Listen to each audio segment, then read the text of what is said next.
Nous passons donc à la suite de notre réunion de célébration et nous sommes dans la joie d'être dans la présence de Dieu et nous bénissons également toutes les personnes qui sont là maintenant connectées puisque nous émettons désormais maintenant en direct pour permettre à tous ceux qui n'ont pas pu se déplacer jusqu'à dans cette salle, jusqu'en ces lieux, de pouvoir écouter aussi la parole de Dieu, de recevoir la portion de grâce que l'Éternel a disposée pour tout un chacun d'entre nous.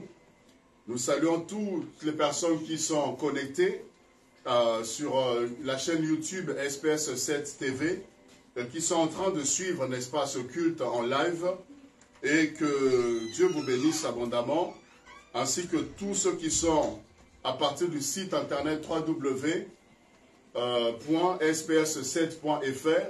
qui sont également en train de suivre là-bas, sans oublier les auditeurs de la radio Victoire Live, qui sont également connectés de plus en plus nombreux et qui suivent, n'est-ce pas, toutes les rediffusions que nous émettons. Que la grâce de l'Éternel soit à votre partage et on vous demande également de partager. Partager permettez à plusieurs personnes qui sont, n'est-ce pas, dans les réseaux sociaux, plusieurs personnes qui sont au niveau des médias, de pouvoir écouter la parole de Dieu, de recevoir, n'est-ce pas, une grâce, une faveur venant de l'Éternel. Quelqu'un est peut-être dans le coma, quelqu'un est peut-être dans une situation compliquée, quelqu'un est peut-être dans un problème. Et il se peut qu'une parole qui sera relâchée puisse, n'est-ce pas, intervenir en sa faveur, puisse apporter un miracle, puisse amener la main de Dieu à pouvoir se manifester. Voilà pourquoi il est très important de pouvoir partager, vous qui êtes en ligne. Que Dieu soit loué, et nous qui sommes en présentiel, on va se tenir debout, et on va encore une fois remercier le Seigneur, adorer notre Dieu pendant quelques instants, et puis on va passer à la parole de Dieu. Voilà, mettons-nous debout dans la présence de Dieu. Et tu vas élever juste ta voix, tu vas prier, dire un mot au Seigneur avant qu'on puisse recevoir sa parole. Tu crois que Dieu a quelque chose à te dire, tu crois que le Seigneur est là pour te parler comme personne d'autre ne peut le faire. Dieu passe par les hommes. Lorsqu'on se tient devant ici, nous parlons, ce n'est pas pour dire ce que nous avons envie de dire, mais c'est que nous avons écouté Dieu dans le secret et nous venons retransmettre la parole de l'Éternel. Voilà pourquoi tu vas élever ta voix afin que ta sensibilité soit à une haute fréquence ce matin. Que ta sensibilité à l'esprit soit, oui, infaillible pour que tu puisses entendre exactement, tu reçoives le mot, la parole, que tu réagisses à la parole, que tu puisses, n'est-ce pas, t'approprier tout ce qui sera dit ce matin. Élève ta voix là où tu es et commence à prier pour ce message, pour cette parole. Dispose ton cœur et dispose ton esprit. Car c'est ton esprit qui va recevoir la parole. C'est ton esprit qui va recevoir la parole. Dieu est esprit et il veut parler à ton esprit ce matin. Le corps ne sert de rien. La chair ne sert de rien. La Bible dit en réalité dans l'homme c'est l'esprit. C'est l'esprit et Dieu veut parler à ton esprit, d'esprit en esprit. Et tu dois être disposé. Tes pensées doivent être disposées. Au nom de Jésus, prie le Seigneur, prie le Seigneur. Prie le Seigneur que cette parole qui a la capacité de changer toutes choses, que cette parole qui a le pouvoir d'emmener à la réalisation le plan parfait de Dieu, qu'elle ne puisse pas rater, qu'elle ne tombe pas sur une terre rocailleuse, mais que ce soit une parole qui va tomber à propos, un message qui va te faire du bien, un message qui va t'interpeller, un message qui va te fixer par rapport à la volonté parfaite de Dieu. Au nom de Jésus-Christ. Et nous prions également pour le canal que Dieu s'est choisi, pour le vase que Dieu a pris ce matin, à qui il s'est révélé, afin de nous transmettre les rouleaux, de nous donner la vie, de nous donner la connaissance. Et nous prions que l'inspiration divine, nous demandons à la grâce de Dieu d'être encore sur son canal, sur sa servante ce matin, qui va nous parler de sa part, dans le nom de Jésus-Christ. Alléluia. Qu'elle soit remplie, qu'elle soit revêtue de gloire et de puissance. Que le feu du Saint-Esprit soit son partage dans le nom de Jésus-Christ. Et que la parole de l'Éternel sorte avec puissance, oui, de sa bouche.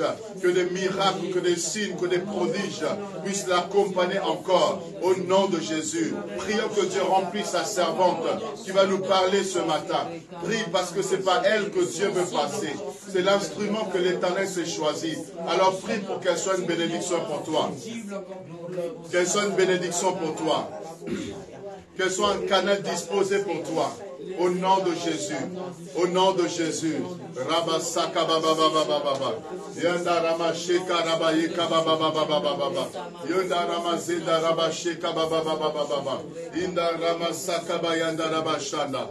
Reba baba baba sheka raba saka.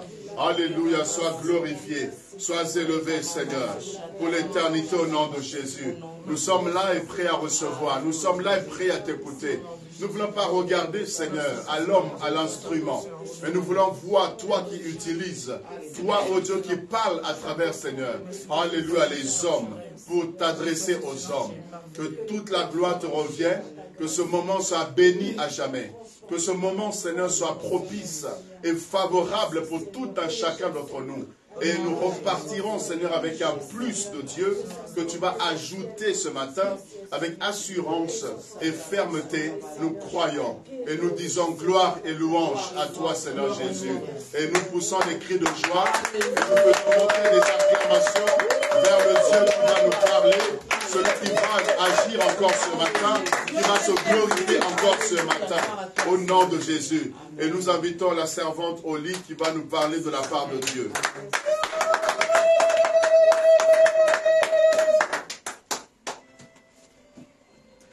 Père éternel, nous bénissons ton saint nom parce que nous croyons que tu es là.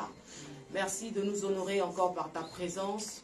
Nous voici une fois de plus encore au-devant de toi et nous croyons que nous ne partirons pas d'ici vides. Nous ne quitterons pas ces lieux tels que nous sommes venus.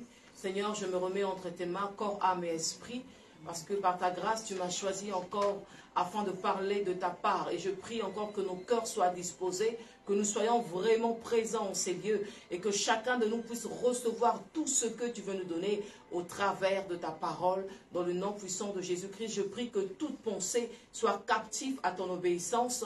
Au nom de Jésus-Christ de Nazareth, nous chassons tout esprit de distraction, tout esprit d'assoupissement, dans le nom de Jésus-Christ de Nazareth, que la gloire te revienne. Nous avons ainsi prié. Amen. Amen. Amen. Gloire à Dieu, que Dieu vous bénisse. Amen. Je vous salue encore dans le nom de Jésus. Je suis dans la joie vraiment de vous voir encore ce matin.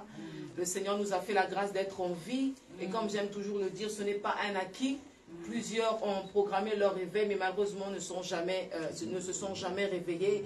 Plusieurs avaient des projets encore aujourd'hui, et malheureusement pour eux, ils ne pourront pas voir ces projets se concrétiser. Mais à toi et à moi, le Seigneur nous a fait cette grâce-là ce matin, d'être encore en ces lieux, et de ne pas être n'importe où, surtout d'être dans sa présence. Parce que pendant que je suis en train de parler, il y a des gens qui sont dans les boîtes de nuit, il y a des gens qui se trouvent dans des lieux un peu compliqués, bizarres. Mais toi et moi, nous avons choisi la bonne part, celle de venir dans la présence de Dieu. Et toute personne qui vient dans la présence de Dieu ne peut pas repartir telle qu'elle est venue. Lorsque nous venons dans la présence de Dieu, Dieu nous décharge de tous nos fardeaux, de toutes nos maladies, de toutes nos malédictions. Et nous repartons avec la force, nous repartons avec la bénédiction. Alléluia. Amen. Gloire à Dieu. Je salue également toutes les personnes qui nous suivent au travers des réseaux sociaux. Ici, je salue ceux qui nous suivent à notre télévision de SBS 7 TV. Que Dieu vous bénisse. Et bénisse également ceux qui sont connectés sur la télévision, sur la radio, pardon, de Victoire Live. Que Dieu vous bénisse. Merci de nous aider encore à partager ce direct parce que je crois qu'en ce matin, le Seigneur veut encore nous parler. Amen. Alors, j'étais en train de prier pour connaître la volonté de Dieu parce que vous savez, lorsque on se tient devant le peuple de Dieu, on ne vient pas pour raconter notre vie, même si c'est vrai que quelquefois, on peut raconter des témoignages de notre vie, des situations de nos vies, pour pouvoir encourager et édifier, mais on vient pour parler de la part de Dieu. Dieu est esprit, Dieu n'a pas de corps et Dieu se choisit toujours des hommes. Dieu passe toujours par des hommes. Et vous ne verrez jamais Dieu descendre de par lui-même comme ça, parce que si Dieu descendait, je crois que ça va être très compliqué. Et d'ailleurs, même lorsque Dieu va envoyer Jésus-Christ, Jésus va être obligé de prendre l'apparence humaine, de prendre l'apparence de l'homme. Il va se développer 9 mois dans le ventre de sa mère. Il va naître et c'est ainsi qu'il va accomplir la mission. Alors, je crois ce matin que le Seigneur a permis que je sois encore au devant de vous et c'est pourquoi. Alors, comme je disais, j'étais en train de prier pour connaître la volonté de Dieu, pour savoir quel était le message que le Seigneur voulait nous donner encore ce matin. Et le Seigneur m'a parlé, il m'a dit de parler de la volonté de Dieu. Alors, certainement que ce message, tu l'as déjà entendu, mais je crois que dans la vie chrétienne, dans la marche chrétienne, il y a des messages qui sont fondamentaux, il y a des messages qui sont très importants et qu'il faut, sur lesquels il faut revenir. L'apôtre Paul va dire, je ne cesse encore, je ne me lasse de vous dire les mêmes choses, car cela pour vous est salutaire. Et il est nécessaire en tant qu'enfant de Dieu de connaître la volonté de Dieu bien-aimé. Mais avant de parler de la volonté de Dieu, j'aimerais parler en bref un peu de la volonté de l'homme. Parce que tel que nous sommes là, chacun de nous a une volonté. Aujourd'hui, si tu te trouves au culte, c'est parce que tu as eu la volonté de te lever, la volonté de te laver, de te préparer, la volonté de prendre le transport, la volonté de venir ici. Si tu n'avais pas la volonté, tu allais trouver une raison. Parce qu'il y a des personnes, quelquefois, qui n'ont pas la volonté de faire certaines choses. Et c'est ainsi qu'ils peuvent trouver des raisons, dire que non, je ne peux pas parce que je suis fatigué, je ne peux pas parce que je suis malade, je ne peux pas, je ne peux pas. Je ne parle pas de ceux-là qui ne peuvent réellement pas, parce qu'il y a de ceux-là qui sont vraiment empêchés. Mais ici, je parle des personnes qui n'ont pas la volonté. Mais ce qui est extraordinaire, c'est que la Bible dit que c'est le Saint-Esprit qui met en nous le vouloir et le faire. En d'autres termes, pour nous qui sommes enfants de Dieu, le Saint-Esprit a la capacité de mettre en nous la volonté et de faire certaines choses que nous avons du mal à faire. Alors comme je disais, chacun de nous a sa propre volonté. Maman Isabelle, elle a sa propre volonté, Sœur Martine a sa propre volonté. Chacun d'entre nous, tel que nous sommes ici, nous avons notre propre volonté. J'ai aussi ma volonté. Et il n'y a que les morts qui n'ont pas de volonté. Parce que la volonté est liée à l'âme. Et nous savons que l'homme est tripartite. Il y a le corps, il y a l'âme et il y a l'esprit. Et nous savons également que la volonté se trouve au niveau de notre âme. Alors, il n'y a que des morts qui n'ont pas de volonté. Le jour où tu n'auras plus envie de faire quelque chose, tu seras comme mort. Ou encore, je dirais, tu seras morte. Mais aussi longtemps que tu es en vie, aussi longtemps que tu respires, tu as la volonté. Tu as la volonté de manger, tu as la volonté de t'habiller, tu as la volonté de voyager, tu as la volonté de dormir, tu as la volonté de faire certaines choses. Et voilà pourquoi je disais que chacun d'entre nous, bien-aimés, nous avons notre propre volonté. Et derrière chaque décision se cache toujours une volonté. Soit ça sera ta volonté, ou soit ça sera la volonté de quelqu'un d'autre. Mais la décision que tu prendras toujours, elle sera toujours liée, encore rattachée à une volonté quelconque. Mais j'aimerais nous parler d'une volonté qui est suprême, d'une volonté qu'il ne faut pas négliger, d'une volonté qui doit nous affecter. C'est la volonté de Dieu. Et c'est là où je disais le thème de ce matin, c'est la volonté de Dieu. Chacun de nous, nous devons connaître la volonté de Dieu. Nous devons connaître sa volonté. Pourquoi? Parce que, bien aimé, on ne joue pas avec la volonté de Dieu. Ta réussite, ton épanouissement, bien-aimé, dépend de la volonté de Dieu.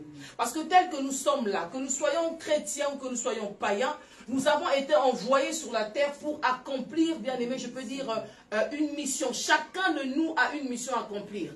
Personne n'est venu accompagner qui que ce soit. Même si tu es né, vous êtes né à deux, même si vous êtes des jumeaux, même si vous êtes des jumelles, vous allez remarquer que chacun d'entre vous a son empreinte. Vous n'avez pas les mêmes empreintes. Et même si, effectivement, vous n'avez pas les mêmes empreintes, chacun d'entre vous également n'a pas la même destinée. Chacun de nous, nos destinées peuvent peut-être se ressembler à des moments, mais chacun d'entre nous, bien-aimés, a une destinée. Et chacun doit chercher à savoir quelle est la volonté de Dieu pour sa vie. Parce que si tu ne cherches pas à connaître la volonté de Dieu, tu vas tourner en rond, tu vas t'époumoner, tu vas t'épuiser et tu vas te fatiguer. Beaucoup de personnes aujourd'hui ont échoué dans leur vie Parce qu'ils n'ont pas fait la volonté de Dieu. Parce qu'ils n'ont pas cherché à connaître la volonté de Dieu. Écoutez, par la grâce de Dieu, ça fait une trentaine d'années que je suis convertie. Et j'ai toujours voulu connaître la volonté de Dieu pour ma vie. Mais plus les années avancent, de plus en plus, je deviens de plus en plus strict et de plus en plus rigoureux sur la volonté de Dieu, à connaître la volonté de Dieu. Parce que nous savons le jour où nous sommes nés, mais nous ne savons pas le jour où nous allons mourir. Alors chaque seconde que Dieu nous donne est tellement précieux qu'il faut en faire bon usage. Aujourd'hui, quand je me réveille à chaque fois, je demande à savoir, à connaître la volonté de Dieu, même la volonté de Dieu dans la journée. Parce que beaucoup d'entre nous, quelquefois, on se réveille par routine, on a nos programmes, on a déjà un planning déjà bien établi et nous ne cherchons pas toujours à connaître la volonté de Dieu. Parce que quand tu chercheras à écouter Dieu, à savoir le projet que Dieu a pour toi, bien aimé, tu vas être efficace. Tu seras efficace, tu vas impacter, tu seras influent et tu ne tourneras pas en rond parce que tu sais quelque part où tu vas. Ceux qui ne connaissent pas la volonté de Dieu, bien aimé, ils perdent beaucoup de temps, ils perdent de l'énergie et ils tournent en rond. Ils tournent en rond, bien aimé. Pourquoi? Parce qu'ils ne savent pas ce qu'ils font ou encore parce qu'ils ont choisi de faire leur propre volonté. La Bible déclare qu'autrefois vous marchez selon les trains de ce monde. Lorsque nous étions pécheurs, lorsque nous n'étions pas convertis, chacun d'entre nous était en train de marcher, je peux dire, selon le train de ce monde. Chacun de nous, en fait, ont décidé de ce qu'on voulait faire. Mais à l'instant où tu deviens un enfant de Dieu, tu ne peux plus vivre de toi-même. Voilà pourquoi l'apôtre Paul va dire, ce n'est plus moi qui vis, mais c'est Christ qui vit en moi. Et à l'instant où Christ vit en toi, j'aimerais te dire que c'est la volonté de Dieu qui va primer, qui va commencer, qui doit primer dans ta vie. Tu ne peux pas dire que tu es un enfant de Dieu et finalement ne pas faire ce que Dieu te demande. Voilà pourquoi Jésus va dire, pourquoi m'appelez-vous Seigneur, Seigneur, et ne faites-vous pas ma volonté, et ne faites-vous pas ce que je dis. Aujourd'hui, un véritable enfant de Dieu, un véritable chrétien est celui-là qui cherche à connaître ce que Dieu pense de lui, qui cherche à connaître si les décisions qu'il ou qu'elle a prises viennent de Dieu. Tu ne peux pas dire que tu es chrétien et puis finalement c'est toi-même qui conduis ta vie. Et ici au passage, j'aimerais encore nous rappeler, il y a deux types de chrétiens. Il y a des chrétiens spirituels et il y a également des chrétiens charnels. Les deux ont reçu Jésus dans leur vie comme étant leur sauveur. Ils reconnaissent que Jésus est leur sauveur. Mais les deux n'ont pas vraiment reçu Jésus comme leur Seigneur. Parce que Seigneur veut dire maître. Ou bien peut-être au départ, ils avaient reçu Jésus comme leur Seigneur et leur Sauveur, mais il y a eu une distinction, il y a eu une différence entre les deux. C'est que le chrétien spirituel a laissé le Saint-Esprit s'asseoir sur le trône de son cœur afin de le conduire, afin de le diriger. Mais le chrétien charnel, il a comme mis le Saint-Esprit à côté et c'est lui-même qui est en train de conduire sa vie. Voilà pourquoi la Bible dit que marchez selon l'esprit et vous n'accomplirez pas les désirs de la chair. Parce que la chair a des désirs contraires à ceux de l'esprit. Et les deux sont opposés. Parce que les deux n'ont pas la même nature. Gloire au Seigneur. Alors nous sommes en train de parler, bien aimé, du choix. Aujourd'hui, beaucoup, comme je disais, ont échoué dans leur vie, dans le domaine du mariage. Parce que lorsque le temps était arrivé où ils devaient se marier, ils n'ont pas cherché à connaître la volonté de Dieu. Ils se sont fiés seulement à l'apparence. Ils ont vu que la personne, elle était belle et il était beau, qu'il avait l'argent, qu'il avait une certaine position, un certain standing. Et ils se sont dit que c'est avec cette personne que je vais y aller. Je ne suis pas en train de dire de ne pas se marier avec un bel homme ou bien avec une belle femme. Je ne suis pas en train de dire que Dieu donne toujours des personnes qui ne sont pas de notre style, de notre goût. Mais je suis en train de dire que dans le domaine même du mariage, il est important de connaître la volonté de Dieu. Parce que si tu choisis ton propre conjoint ou ta propre conjointe avec des critères charnels, bien aimé, ça ne va pas marcher. Parce que la beauté change. Il y a des personnes, bien aimées, que nous avons connues qui étaient peut-être minces, mais avec le temps qui ont pris du poids. Il y a des personnes que nous avons connues qui étaient bien beaux, belles, mais avec le temps, ils ont été affectés par une maladie. Et aujourd'hui, bien aimés, ils sont devenus méconnaissables. Alors si tu as tout simplement mis l'accent sur l'apparence, j'aimerais te dire qu'à un moment donné, tu seras déçu. Voilà pourquoi le jour du mariage, on pose toujours la question, on nous fait toujours répéter pour le meilleur et pour le pire. Même si ma mère dit pour le meilleur et pour le pur. Non, non, c'est pas pour le pur. C'est pour le meilleur et pour le pire. Ça veut dire que même lorsque les choses vont mal, comme tu sais que c'est la volonté de Dieu, tu repartiras toujours vers celui qui t'a demandé de t'engager dans ce mariage.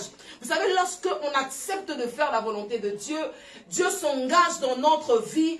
Et s'il y a un problème, on reviendra toujours vers celui-là qui nous a conduit à poser cet acte. Ou celui qui nous a introduit, je peux dire, dans... Comment je peux le dire? Celui qui nous a quelque part demandé de faire la chose que nous avons faite. Mais si Dieu n'est pas avec nous, si Dieu ne nous a pas demandé de faire quelque chose, bien aimé, nous allons nous fatiguer. Quand Dieu n'est pas dans un projet, lorsque Dieu n'est pas dans quelque chose, bien aimé, nous allons nous fatiguer, nous allons nous époumoner, parce que Dieu va croiser les bras et Dieu va regarder et Dieu va dire, bon, je vous laisse faire. Et ça nous emmène aujourd'hui dans la Genèse 11. Rappelons-nous de ces hommes et ces femmes qui étaient là devant la tour de Babel, qui ont construit maison, construit sans Dieu. Et Dieu est en train de le regarder du haut du ciel. Et à un moment donné, Dieu est descendu et les a confondus. Toute personne qui n'est pas dans la volonté de Dieu vivra une vie de confusion. Tu ne sais pas qu'est-ce qui se passe, tu ne comprends pas. Je vais rééquilibrer les choses. Là, je suis toujours dans l'introduction. Alors, je disais que beaucoup aujourd'hui sont en train de subir les conséquences de leurs mauvais choix.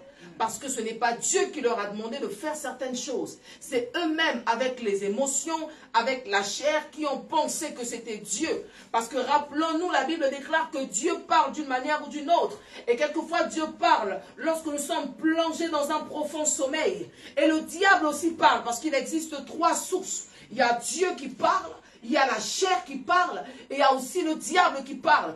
Et si tu n'as pas l'Esprit de Dieu, si tu n'as pas le discernement, tu ne pourras pas reconnaître qui parle. Mais si tu as l'Esprit de Dieu, si tu es assis dans les Écritures, lorsque le diable viendra te parler, tu sauras discerner que celui-là c'est le diable. Lorsque c'est la chair qui viendra aussi te donner des révélations, tu sauras aussi reconnaître que là c'est la chair. Et lorsque c'est Dieu qui te parlera, tu sauras aussi reconnaître la voix du bon berger. Parce que Jésus va dire que mes brebis entendent ma voix et ils reconnaissent ma voix et ils me suivent. Amen. Alors, je parle ici de la volonté de Dieu. C'est quelque chose qui est très important, c'est quelque chose qui est primordial. Si nous voulons impacter, si nous voulons réussir dans ce que nous faisons, nous devons connaître la volonté de Dieu. Alors, la volonté en grec signifie téléma. Et c'est bizarre parce que téléma, chez nous, dans la langue des Congolais, veut dire lève-toi, téléma. La volonté de Dieu, c'est téléma ici en grec. Téléma, ça s'écrit T-H-E-L-E-M-A. Téléma. Et quand on voit la définition de téléma, qui est volonté, c'est le choix. Comme je disais, avant de venir ici, c'est parce que tu as eu la volonté, tu as eu le choix de venir assister au culte. Si tu n'avais pas la volonté, tu ne serais pas venu au culte. Donc c'est aussi un choix. La volonté est liée au choix. C'est la même chose, volonté et choix. Et ici, c'est également le désir, l'envie.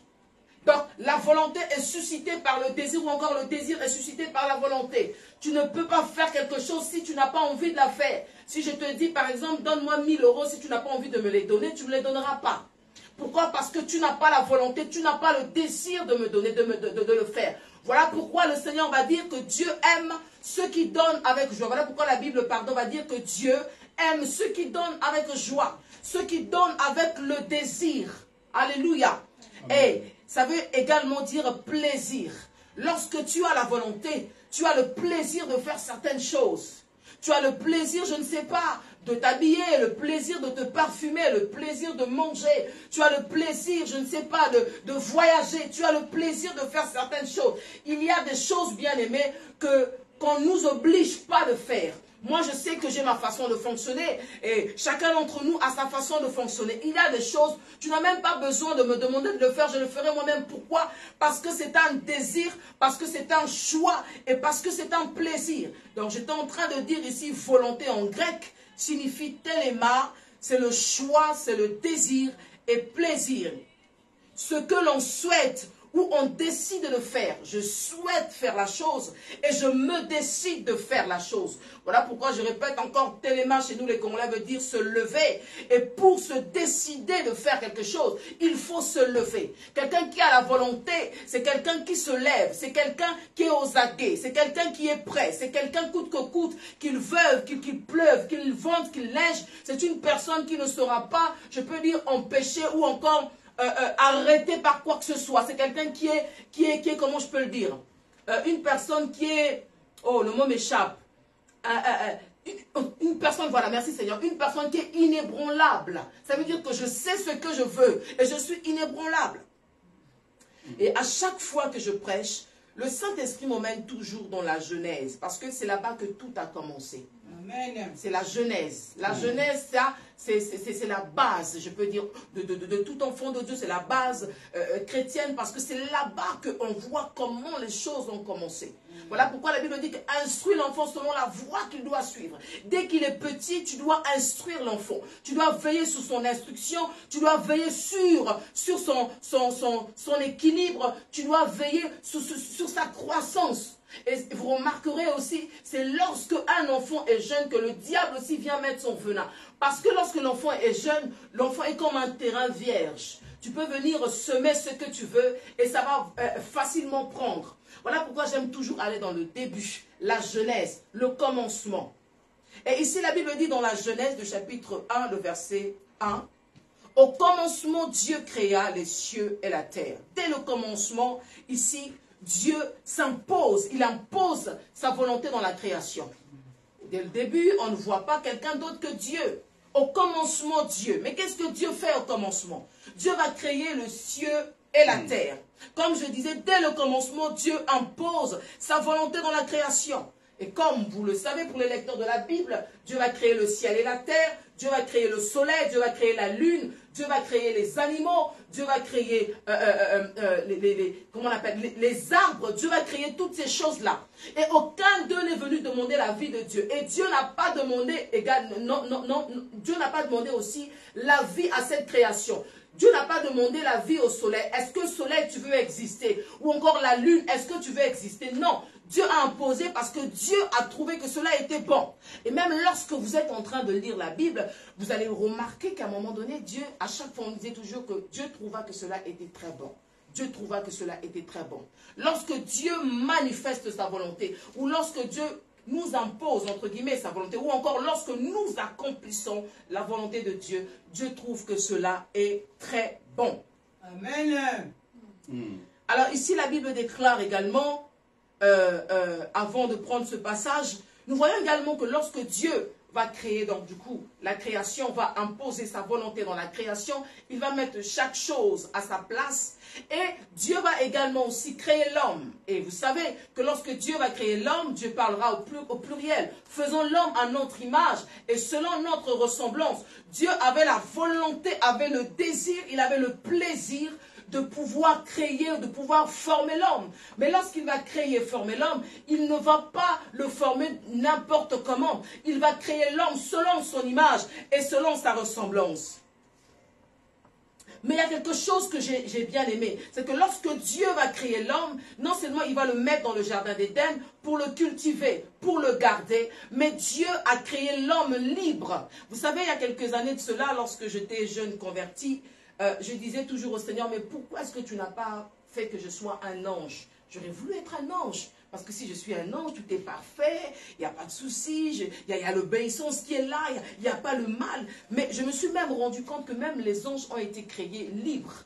Dieu n'a jamais imposé quoi que ce soit. L'amour de Dieu fait que Dieu nous a créés libres. Et Dieu a créé également l'être humain libre. Mais par contre, quand Dieu crée l'homme dans la liberté, Dieu veut que l'homme puisse vivre dans sa volonté. Donc cette liberté que tu as doit être dans la volonté de Dieu. Tu es libre, comme aujourd'hui, je suis libre d'aller en boîte de nuit. Je suis libre de repartir dans le monde. Je suis libre, je ne sais pas, de faire certaines choses. Mais je ne dois pas, en fait, profiter ou bien mal comprendre, bien mal utiliser cette liberté pour vivre dans le péché. Et d'ailleurs, l'apôtre Paul est en train de le dire ici. Dans Galates, le chapitre 5, le verset 13. Galates 5, verset 13. Ici, l'apôtre Paul dit quelque chose qui m'intéresse. Il dit, frères, vous avez été appelés à la liberté. Seulement ne faites pas de cette liberté un prétexte de vivre selon la chair. L'apôtre Paul dit oui, Dieu vous a créé libre, vous êtes libre, nous sommes libres en Jésus. Mais nous ne devons pas profiter ou bien faire de cette liberté pour vivre dans le péché, pour vivre selon la chair. Même si nous sommes libres, excusez-moi de le répéter, mais nous devons toujours faire en sorte d'être dans le plan de Dieu, d'être toujours dans la volonté de Dieu. Que cette liberté ne puisse pas nous pécher ou bien nous pousser à pécher ou bien nous pousser à désobéir à la voix de Dieu, à ne pas écouter Dieu, à ne pas faire ce que Dieu nous demande. Et lorsqu'on lit toujours dans la Genèse, on voit toujours sur Adam. Ce que j'ai bien aimé, Adam, toujours pareil, il est dans le jardin d'Éden. Dieu l'a placé là-bas parce que la volonté de Dieu au départ, juste un rappel, c'était que l'homme soit dans la présence de Dieu. Dieu n'a jamais créé l'enfer pour les hommes. Dieu a toujours voulu que l'homme soit dans sa présence. Ça a toujours été la volonté de Dieu, de cultiver l'homme, de l'enseigner, de le garder dans le jardin d'Éden. Et ce que j'aime, c'est qu'à cette époque-là, parce que la Bible nous parle de plusieurs dispensations, on ne parlera pas de toutes les dispensations. Quand on parle de dispensation ici, ça veut tout simplement dire le temps ou encore les époques. Et ici, je l'aime bien parce que la première dispensation ou encore la première époque, c'était l'époque de l'innocence. Ici, Adam était innocent. Et vous savez que les enfants sont innocents. Adam, c'est vrai que c'est l'homme qui a été créé adulte, mais j'ai envie de dire, Adam était un enfant dans un corps adulte. Il était, c'est vrai, adulte, mais il était innocent. Ça veut dire que c'est comme si sa volonté était comme mise en mode off. Ça veut dire c'est comme si la volonté de Dieu le dominait. La volonté de Dieu primait sur Adam. Et Adam obéissait à tout ce que Dieu lui demandait de faire. Adam n'avait pas le temps de réfléchir. Est-ce que ce que Dieu me dit, est-ce que c'est la vérité? Est-ce que ce que Dieu me dit, est-ce que c'est vrai? Il n'avait pas le temps de raisonner parce qu'il était dans la dispensation de l'innocence. Il était comme un enfant. Voilà pourquoi le Seigneur va dire: le royaume des cieux appartient aux enfants. Le royaume des cieux est pour les enfants. Et la Bible dit d'être comme les enfants. Parce qu'un enfant, il est innocent. Un enfant fait facilement confiance. Un enfant est naïf. Et lorsqu'on lui donne des instructions, même s'il a sa volonté, même si l'enfant effectivement est libre, mais l'enfant sait qu'il y a une autorité qui est au-dessus de moi et je ne peux pas me permettre de faire n'importe quoi. Par exemple, moi, je suis mère, j'ai 3 enfants. Et mes enfants sont libres. Ça veut dire que la liberté qu'ils ont, c'est une liberté qui est limitée. Ça nous emmène à Galates, comme j'étais en train de dire. Je suis libre en Jésus, mais cela ne me pousse pas à vivre dans le péché. Cela ne me pousse pas à faire n'importe quoi. Mes enfants sont libres, mais leur liberté est comme un peu canalisée. Parce qu'il y a des choses que je ne veux pas que mes enfants fassent. Mais dans leur liberté, ils savent que je peux faire ça, je ne peux pas faire ceci. Et en tant qu'enfant de Dieu chrétien, dans notre liberté, nous savons également que nous pouvons faire ceci et que nous pouvons ne pas faire cela. Pourquoi? Parce qu'il y a une loi qui est suprême. Il y a la volonté de Dieu qui est au-desdessus de nous. Et nous vivons en fonction de cette volonté de Dieu-là. Alors Adam ici, il était innocent. Il était dans la présence de Dieu. Et il écoutait Dieu. Il n'y avait pas de problème de volonté de Dieu là-bas. Parce que lui, il était non seulement dans la présence de Dieu. Et il vivait pour plaire à Dieu. Il est vrai que Dieu leur avait donné des instructions en disant ceci. Vous pouvez manger de tous les fruits des arbres. Mais Dieu ici a interdit en leur disant, mais vous ne devez pas manger l'arbre de la connaissance du bien et du mal. Le jour où vous en mangerez, vous mourrez. Et ce passage nous ramène à ce que je suis en train de dire. Ça veut dire que Dieu a responsabilisé Adam. Dieu lui a donné une certaine limite, une certaine liberté. Mais dans cette liberté, il y avait aussi des conditions. Dieu dit que tu peux manger de tous les fruits des arbres, mais il y a un arbre auquel tu ne dois pas toucher. Dieu a toujours mis comme des barrières qu'il ne devait pas dépasser. Et le jour où, bien aimé, la volonté de Dieu est passée comme en arrière-plan, c'est lorsque le diable va venir voir Adam et Ève. Vous connaissez l'histoire. À l'instant où ils vont désobéir, à l'instant où ils vont manger le fruit bien-aimé défendu, et ils vont sortir de la présence de Dieu, et ils vont sortir de la volonté de Dieu bien-aimé. J'aimerais dire à quelqu'un, ne sors pas de la volonté de Dieu. Amen. Ne sors pas de la présence de Dieu. Parce que loin de Dieu, c'est la mort, loin de Dieu, c'est la sécheresse. Et Adam et Ève ont commis une grave erreur. Parce que jusqu'à là, Adam et Ève, ils étaient innocents. Ils étaient dans la présence de Dieu. Ils faisaient la volonté de Dieu. Et tant qu'ils faisaient la volonté de Dieu, tout était bon, tout était ok. Il n'y avait pas de problème. Mais à l'instant où le diable est venu les séduire, ils sont sortis de la volonté de Dieu.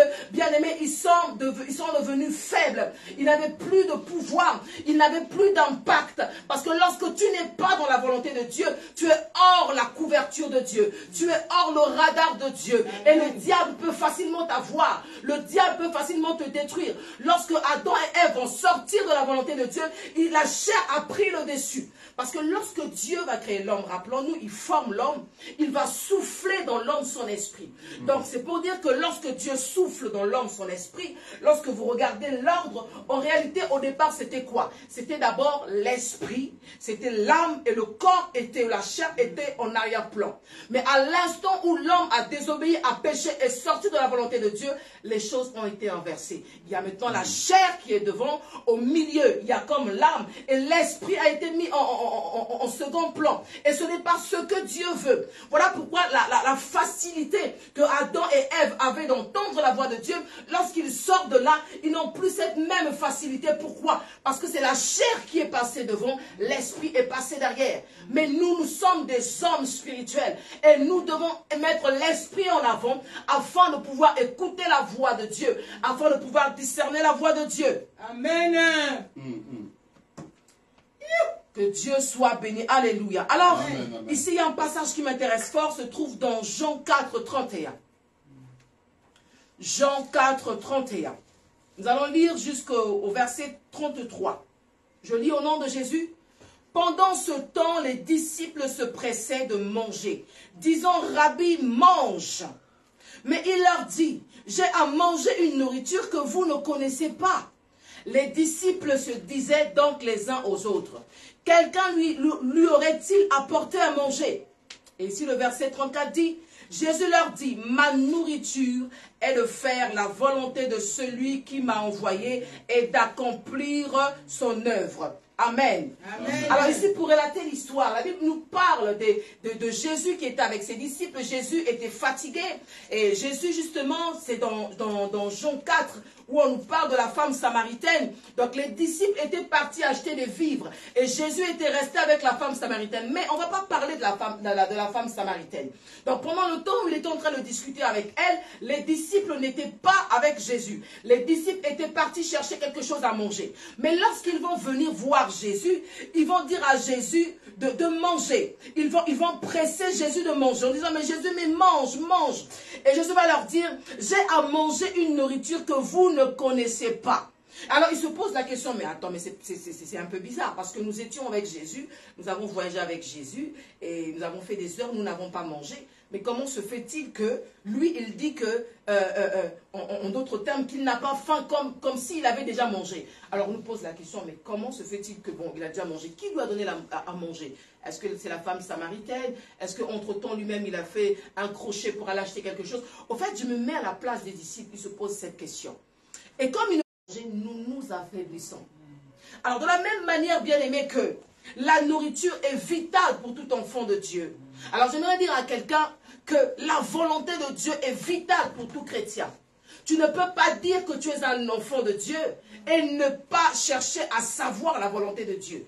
Et ne pas chercher à t'intéresser à la volonté de Dieu. À la volonté de celui qui t'a envoyé sur la terre. Écoutez, pour ceux-là qui travaillent, lorsqu'on vous envoie en mission, on vous donne, au fait, comment je peux le dire? On vous donne des ordres, on vous donne des... Comment je peux le dire? Le mot m'échappe. On vous donne des ordres, il y a des instructions. Voilà, c'est ce que je cherchais. On vous donne des instructions à suivre.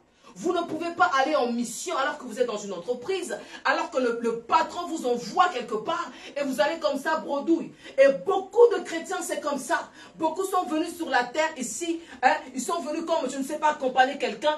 Ils ne savent pas qu'est-ce qu'ils sont venus faire sur la terre. C'est une grave erreur que de ne pas savoir, de ne pas connaître le plan de Dieu pour ta vie. Amen. Et j'ai beaucoup aimé ici que ma volonté, Jésus va à de la nourriture. C'est pour dire que ce qui me maintient en vie, ce qui me fait vivre, ce qui me rend heureux ou heureuse, ce qui fait que je sois épanouie, c'est parce que je fais la volonté de Dieu. La volonté de Dieu me donne le courage. La volonté de Dieu me donne l'énergie. La volonté de Dieu me donne la force. La volonté de Dieu me donne de pouvoir continuer. J'aimerais encore dire, la volonté de Dieu, c'est comme le carburant du chrétien. Bien aimé, vous pouvez avoir une très très belle voiture. Si vous ne mettez pas de carburant, vous n'allez pas avancer. Mais tout enfant de Dieu, qui est l'image ici de la voiture, a besoin de connaître la volonté de Dieu pour avancer. A besoin de connaître la volonté de Dieu qui est l'image du carburant pour avancer. Parce que sinon tu seras là et tu seras emporté par tout vent de doctrine. Les gens vont venir t'influencer. Les gens vont vouloir, je peux dire t'influencer ou encore t'imposer leur vision. Non. On n'a pas imposé, quelqu'un n'a pas à t'imposer sa vision. Je m'explique ici, je ne parle pas d'une vision en ce qui concerne le ministère. Lorsque nous sommes dans une église locale, Dieu donne la vision à un homme. Et lorsqu'il reçoit cette vision, il vient nous la communiquer. Mais au-delà de la vision que nous avons reçue, qui est donc du coup dans l'église locale, chacun d'entre nous, nous devons connaître, je peux dire, la volonté de Dieu pour notre destinée. Amen. Amen. Alors, nous allons maintenant essayer de décortiquer petit à petit le passage que nous venons de lire de Jean 4, 31. De Jean 4, 31. Écoutez, ici, lorsque les disciples sont en train de dire, pendant ce temps les disciples, donc je reprends, pendant ce temps les disciples le pressaient de manger, disant, Rabbi, mange. C'était comme on fait un acharnement. Non, mais mange, on te presse, mais mange, tu dois manger. Écoutez, les hommes, la chair, le diable chercheront à influencer leur volonté sur notre vie. Parce que eux, ils sont en train, entre guillemets, de chercher à presser ou à influencer Jésus de pouvoir manger. Jésus mange, on te presse, mange. Nous sommes partis quand même chercher, acheter à manger. Nous avons quand même fait des courses. Jésus mange, Jésus mange. Jésus ne va pas manger à ce moment-là. Et ici, lorsque je lis cela, le Seigneur m'a aidé à comprendre qu'il y a des hommes, il y a le diable, il y a la chair qui essaieront de nous imposer leur volonté. Voilà pourquoi je disais nous devons faire attention. Parce que l'homme a sa volonté. Le diable aussi a sa volonté. La chair aussi a ses désirs. Et si nous ne sommes pas connectés à l'Esprit de Dieu, nous serons dominés, nous serons influencés. Et nous devons veiller sur ça matin, midi, soir. Que personne ne vienne te sortir de la volonté de Dieu. Que personne ne vienne te dire autre chose que ce que tu as reçu de la part de Dieu. C'est pour cela, moi j'aime toujours dire ceci. Lorsqu'une prophétie sort, généralement les prophéties qui sont sorties, généralement, je ne dis pas toutes, mais généralement ça vient confirmer ce que Dieu m'a déjà dit. Aujourd'hui, beaucoup de chrétiens, nous sommes devenus dépendants des prophéties, dépendants des hommes de Dieu. Pourquoi? Parce que nous-mêmes, nous n'avons pas une relation avec le Seigneur. Nous n'avons pas une intimité avec le Seigneur. Mais si nous avons cette profondeur, cette intimité avec le Seigneur, comme Jésus va le dire à Jean, monte ici et je te ferai voir les choses qui doivent arriver dans l'avenir. Monte ici et je te montrerai le plan de Dieu. Monte ici et je te montrerai la volonté de Dieu. Bien aimé, pour connaître la volonté de Dieu, comme je le disais, nous devons être en intimité avec le Seigneur. Si tu n'es pas en intimité avec le Seigneur, tu ne connaîtras pas le plan de Dieu pour ta vie. Et pendant que toi, tu es en train de tourner en rond comme le peuple de Dieu, ils sont libérés, ils sont sortis de l'Égypte, ils ont toujours rêvé d'être libres, ils sont sortis des griffes de Pharaon. Mais le problème, c'est qu'ils étaient en train de tourner en rond. Pourquoi? Parce qu'ils ne saisissaient pas, ils ne comprenaient pas certaines choses. Ils commençaient à murmurer, ils commençaient à se lamenter, à critiquer. C'est pour ça qu'ils ont fait 40 ans dans le désert. Lorsque tu ne connais pas la volonté de Dieu, comme je disais, tu vas tourner en rond. Le problème, c'est que les années sont en train de passer. Les années passent. Et moi, je refuse d'être en retard. Parce que chacun de nous, comme je disais, a un temps bien défini. Où Dieu, dans son calendrier, sait qu'à telle date, je devrais faire ceci avec ma fille. À telle date, ma fille doit aller là-bas, mon fils doit aller là-bas. Mais à chaque fois que tu es en train de négliger la volonté de Dieu ou de laisser que les autres t'influencent, bien-aimé, tu es en train de perdre du temps. Et je crois que personne ne veut perdre du temps ici. Personne, moi je ne veux pas perdre du temps. Je veux être dans le timing de Dieu. Et je bénis Dieu parce que même si nous étions en retard, il existe une accélération divine. Amen. Dieu est capable de nous introduire dans cette accélération divine-là. Alors comme je disais, les disciples le pressaient. Ils le pressaient. Mange, mange, mange, mange. Jésus va dire non, non, non, je ne mangerai pas. Et ici le verset 32, il dit ici, mais il leur dit, j'ai à manger une nourriture que vous ne connaissez pas. Parce que jusqu'à là, il se posait la question, mais quelle est cette nourriture-là? Il dit clairement, j'ai à manger une nourriture que vous ne connaissez pas. Et ici, le Seigneur m'a permis de comprendre une chose. La volonté de Dieu est individuelle, elle est personnelle. Quelquefois, les gens ne sauront pas, ne comprendront pas pourquoi tu as fait ceci, pourquoi tu as fait cela. Parce que, en fait, il n'y a que toi et Dieu qui connaissent la volonté de Dieu pour ta vie. Il n'y a que toi et Dieu qui connaissent le plan de Dieu pour ta vie. Voilà pourquoi Jésus va dire ceci. Hein? Que cette nourriture-là, vous ne la connaissez pas. C'est pour dire que le plan de Dieu pour ma vie, vous ne le connaissez peut-être pas. Mais moi, je le connais. Parce que je suis en intimité avec Dieu. Parce que Dieu m'a parlé. Parce que je sais où je vais. Je ne suis pas en train de faire des choses où je suis en train de tâtonner. Je ne suis pas en train de tourner en rond pour tourner en rond. Je sais où je vais. Vous savez, lorsque vous avez pris la résolution de venir ici à l'église, vous n'avez pas perdu du temps. Vous saviez quel était le RER que vous devez prendre. Moi, lorsque je me suis réveillé, j'ai prié, je me suis lavé, je me suis vêtu. Je n'avais qu'en tête, c'est d'aller au culte, c'est d'aller à la réunion de célébration pour élever mon Dieu. Alors les choses qui pouvaient se faire à gauche et à droite, ce n'était pas mon problème. C'est pour dire que celui qui va me croiser sur la route et qui va peut-être me saluer, si je le salue de loin, ou bien si je ne lui accorde pas suffisamment de temps, la personne peut ne pas comprendre. Mais moi, je sais que j'ai rendez-vous avec le divin. Moi, je sais que je me rends quelque part et je n'ai pas de temps à perdre. Il faut que j'aille à cet endroit-là. Et voilà pourquoi Jésus va dire, vous ne connaissez pas cette nourriture. Moi seul la connais. Oh bien-aimé, est-ce que tu connais la volonté de Dieu pour ta vie? Ou tu as encore besoin qu'on puisse te dire encore ce que Dieu attend de toi? C'est vrai qu'il arrive à un moment donné dans la vie chrétienne, il y a plusieurs étapes. Au départ, nous sommes des enfants. Un enfant, on a besoin de lui apprendre, comme je disais tout à l'heure, de l'enseigner. Mais à un moment donné, nous devons grandir. Vous allez remarquer une chose. Lorsque l'enfant est petit, les parents sont responsables de cet enfant. Les parents se soucient beaucoup de l'enfant. Les parents n'hésitent même pas à se déplacer et à faire certaines choses pour l'enfant. Pourquoi? Parce que l'enfant est encore petit. Mais lorsque l'enfant grandit, l'enfant devient responsable. Et les parents comptent maintenant sur l'enfant. On va commencer à t'envoyer, on va commencer à te dire de faire certaines choses. Lorsque mes enfants étaient petits, il y a des choses que je ne leur demandais pas de faire. Parce que je savais qu'ils n'étaient pas capables de faire ces choses-là. Mais aujourd'hui, comme ils ont grandi, je sais que je peux les envoyer. Mon aîné, je peux lui dire, écoute, va acheter ceci. Tu peux aller à Leclerc, tu peux aller à Lidl, il va partir. Et je sais qu'en partant, je suis en paix. Pourquoi? Parce qu'il a la maturité. Et parce que de là où il est peut-être libre, mais il connaît la volonté de ses parents. Il sait qu'il y a des règles qu'il ne peut pas enfreindre. Il sait que lorsqu'on l'envoie pour aller quelque part, il sait très bien qu'il ne peut pas, bien aimé, aller à gauche ni à droite. Amen. Amen. C'est très important. Je disais que la volonté de Dieu est individuelle et elle est personnelle. Amen. Elle est individuelle et elle est personnelle. Alors pour aujourd'hui, je vais m'arrêter à là. Et par la grâce de Dieu, nous allons poursuivre le dimanche prochain. Parce qu'il y a trop de choses à dire là-dessus, sur la volonté de Dieu. La volonté de Dieu. Bien-aimé, chaque jour, cherche à connaître la volonté de Dieu. Ne te lasse jamais de connaître la volonté de Dieu. Ne te lasse jamais de connaître la volonté de Dieu. Et pour terminer, j'aimerais dire ceci. La volonté de Dieu n'est pas figée. Ça veut dire qu'aujourd'hui, Dieu n'est pas figé. Aujourd'hui, Dieu peut te dire de faire ceci, mais la volonté de Dieu, elle est progressive. Dieu peut te dire de faire cela, mais dans quelques temps, il peut te dire de faire autre chose. C'est très important. Et je crois que dimanche, on va encore aller en profondeur. Et j'aimerais dire à quelqu'un aussi, tu peux être dans la volonté de Dieu, mais la volonté de Dieu aussi s'accomplit à un endroit aussi bien précis. Les lieux, les endroits font partie également de la volonté de Dieu, ou bien aident à la volonté de Dieu de pouvoir s'accomplir dans nos vies.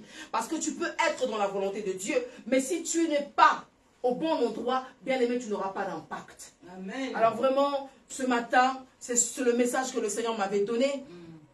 On ne va pas être très long aujourd'hui. Nous allons continuer dimanche prochain. C'est important, bien aimé, de prier constamment et de chercher Dieu, de chercher à connaître la volonté de Dieu, bien aimé. C'est ainsi que nous allons gagner. C'est ainsi que nous allons vaincre. C'est ainsi que nous allons réussir. C'est ainsi que nous serons épanouis. La volonté de Dieu est ma nourriture. Chaque jour, nous mangeons, bien aimé. Comme je disais, la nourriture est vitale, elle est capitale, elle est essentielle pour l'être humain pour survivre. Alors, en tant qu'enfant de Dieu, en tant que chrétien, chaque jour que Dieu fait, quand tu te lèves, tu dois demander à Dieu, quelle est ta volonté? Quelle est ta volonté du jour? Qu'est-ce que tu veux que je fasse? Dieu peut te dire, écoute, aujourd'hui, je veux que tu restes en prière toute la journée. Dieu peut te dire, aujourd'hui, je veux que tu jeûnes. Dieu peut te dire, écoute, aujourd'hui, je veux que tu ailles visiter telle personne. Dieu peut te dire, écoute, aujourd'hui, j'aimerais que tu donnes des finances, que tu aides financièrement telle personne. Au fait, tous ceux qui sont conduits par l'Esprit de Dieu, la Bible dit, sont fils de Dieu, sont enfants de Dieu. Et c'est la conduite par l'Esprit de Dieu qui fera que nous serons toujours dans la volonté de Dieu. Amen. Amen. Que Dieu nous bénisse. Alors, je nous invite vraiment à nous lever. Nous pouvons acclamer la parole de Dieu.